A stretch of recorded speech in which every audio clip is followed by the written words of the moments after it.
Broomer reporting to you today from my tarot table. I just wanted to share what I have used as my February decks, just as a recap for the last month. I've got from left to right my Tarot de la Carlo Tides or Carlo Tides. I'm not quite sure on the pronunciation, forgive me. I'm not going to be much better with the pronunciation of this one either. The Yonasa Yaos Tarot. Maybe it would be better if I just shared in writing. So this is the first one, and then this is the 6th edition.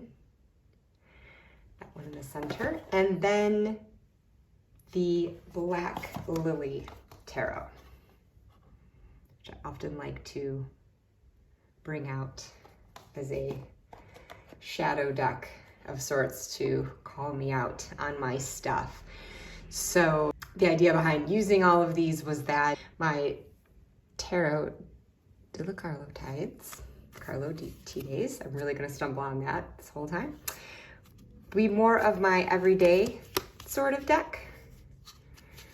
For just general readings, nothing too heavy necessarily, although I think it could take it if I wanted to use it for that too, but just sort of all around.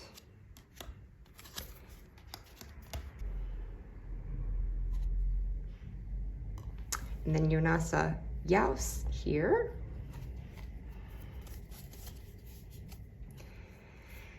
There's such an element of mystery to this deck for me. It's really interesting interpretations of each of these cards, and sometimes a traditional meaning can leap out, and other times it just really makes me think through alternative interpretations. And it just, I don't know, it lends such an atmosphere that this is also one that could be used for just a day-to-day type reading, but I felt like having it on hand if I just wanted to go a little bit deeper with something too.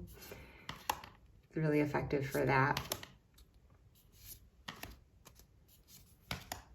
And why I chose these for February, I actually remember pulling this out as a spring deck last year, and I think I'm probably going to keep it out as a spring deck and use it in conjunction with the Yonasa Yaos 5th edition, which has a different dimension card. It's a bit wider and shorter, also more of a green tone. It almost has more of a botanical feel to it, and that's a really nice one to use. It's very just verdant and lush looking for springtime, and obviously using the two together we complement each other really well, so I probably will be keeping this out into the spring as well. But in the meantime, for February, I mean, I am from Chicago, Illinois. I live in London, England, and so the winters that I experience over here in the UK are far more mild than what I grew up with in Chi-Town.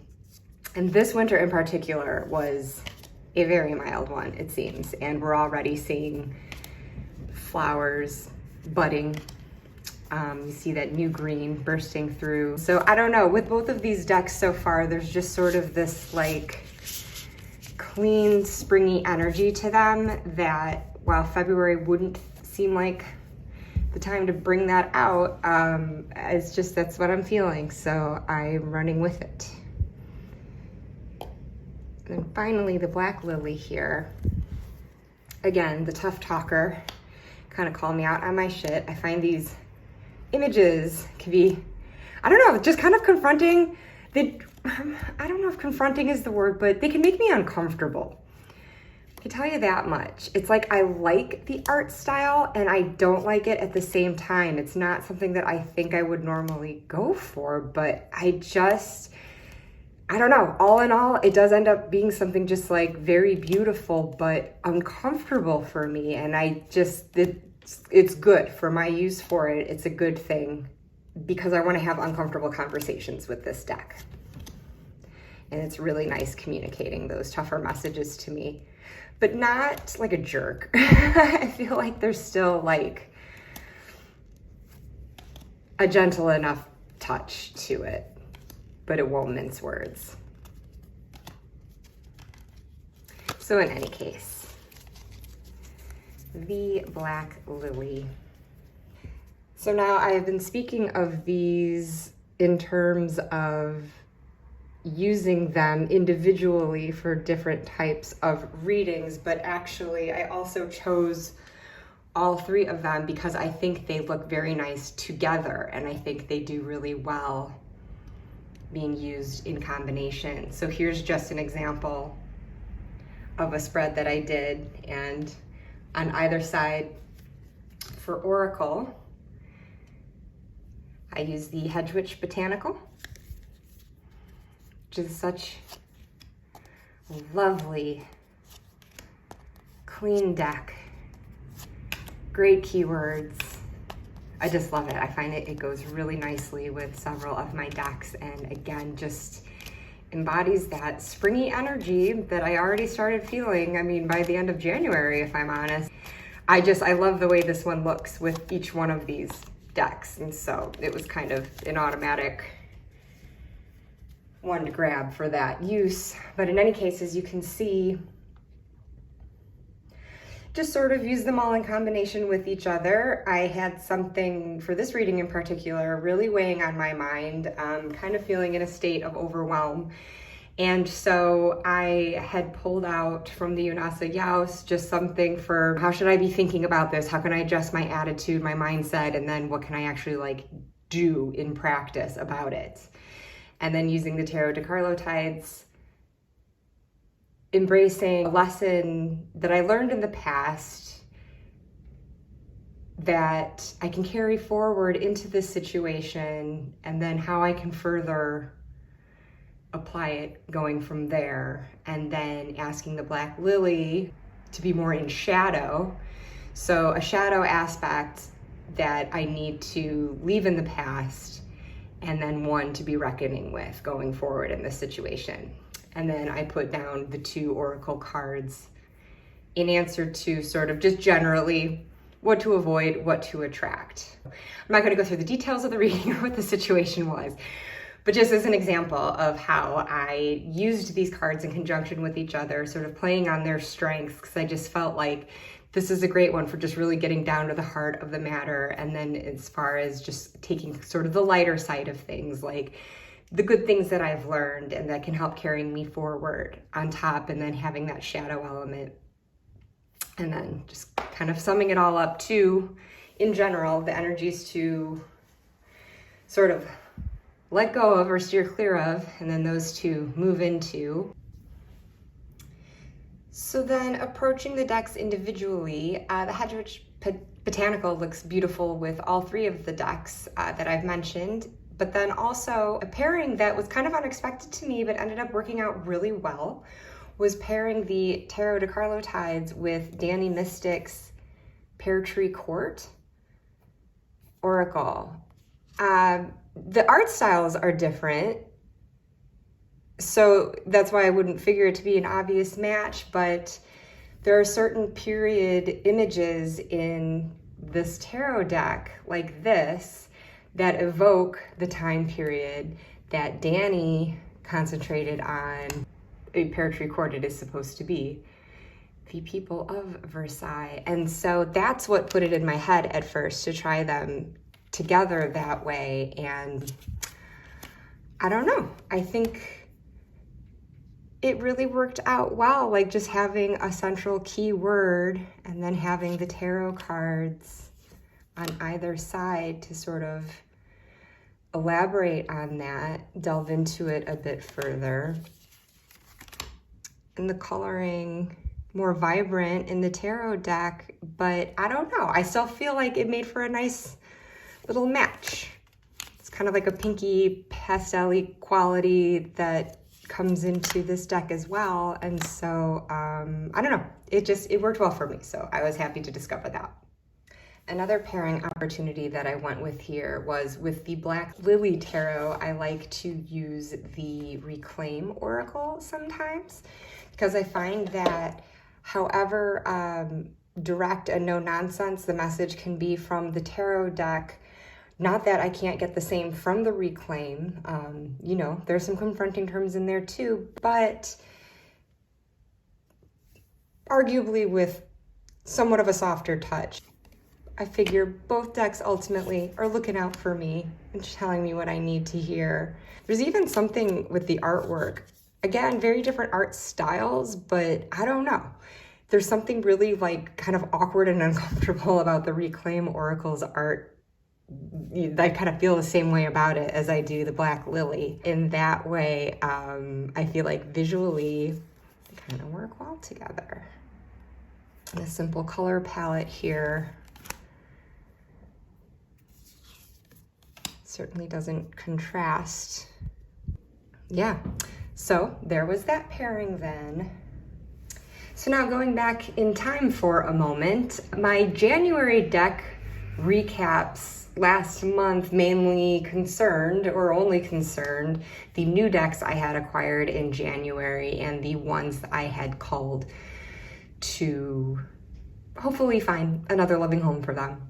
But I didn't really get into what decks I actually used in January. And so to put it quite simply, I used the Dreaming Way Tarot, the one with these not so attractive backs, but it doesn't bother me that much, and the Yule Oracle that is part of the Seasons of the Witch collection that is coming out, starting with the Samhain Oracle, and I believe Beltane will be the next one. And I love these Seasons of the Witch Oracle decks so much, and it was definitely a must for me to continue working with the Yule Oracle through January while I was still feeling that wintry energy. While I guess these images maybe aren't highlighting it so much, I felt like there was actually a lot in the artwork that very much complemented each other. Like when you see just sort of like the pale clothing that can show up in the Dreaming Way Tarot, and then also will with sort of like pale blousy dresses on the women or whatnot. I don't know, the color tones just really seemed to work well with each other, even though the art styles are different, and the messages definitely complemented each other very well. So I had gotten the Dreaming Way last year and never really worked with it a lot, and I definitely wanted to bond with it. So I did make this my primary tarot deck for January. And I really didn't change it up other than to now and then use the Pagan Otherworlds Tarot, because I really love this deck. I don't use it very often either, at least not as much as when I first acquired it, but there's something about the winter that makes me want to reach for it. I don't know, there's something kind of cool and blustery about this deck for some reason, and yeah. It's when I'm feeling very like earthy and connected to the land too. Ironically, when it's not so much in bloom and lush outside, but I don't know, there's just an earthiness to it that makes me really want to lean into this ancient kind of Celtic Druidic vibe as well, which is why last winter, actually for 2021, my January decks were the Pagan Otherworlds and the Wildwood Tarot, which wonderful individually and for combining cards, combining decks in a single reading. These two looked really nice together in spreads. I didn't pull this one out this winter though, so maybe going into the spring, I'll try to give it a little love and try to give the Pagan Otherworlds more love too, because again, I just enjoyed the Dreaming Way. I enjoyed getting to finally get to know it better, and so I just found I didn't want to trade it for anything else. Going into February though, the time felt right to do a rotation, but for that focused month, it was great. And again, love the Yule Oracle. It does finally, by February, it definitely felt time to put it away, but I'm certainly looking forward to the Beltane Oracle to be working with this season. So we'll see how that goes. But meanwhile, yeah, there you have it for my February decks. Now last year I did more of a weekly rotation, where this year, because despite my January deck haul, I am attempting a depth year. So this time around, I am trying to just select the one or two, in this case, I guess there are three, that I want to continue to work with throughout the entire month. And so, like I said, these work really well in tandem with each other, which is why I don't mind having 3 out at once. I don't feel like it's spreading myself thin. It's helping me go deeper with each of them by using them in tandem with each other and playing around with that and the possibilities and just getting to know the different voices that they bring. I can get to a lot of different layers that way, and it helps me understand even better the strengths of each deck and how they best fit into my collection in terms of the role they'll play, what sorts of readings going forward I am most likely to reach for them for as I get to know all of them much better. Meanwhile, I want to thank you so much for visiting my channel, and let me know in the comments below what decks you used through February and January for that matter. What were your winter transitioning into spring decks, and what will you be using in the week or month to follow? I would love to hear about it, especially if it introduces me to something new, or if you have also worked with these decks and found you really resonated with them, or even if you didn't, I would love to hear that too. Because I'll be honest, I'm not going to rat out which one yet, but there's one that I was kind of iffy about. Maybe when I introduced it before, it might make it obvious which one I'm talking about, but I came very close to rehoming it because I just thought maybe it wasn't a fit, maybe we wouldn't connect, but then just reading more with it, it really turned me around on that. So I can completely see if you might have worked with some of these as well and been like, nah, or if you had a similar experience where there was one that you were ready to write off, but there was just something about it that beckoned you back.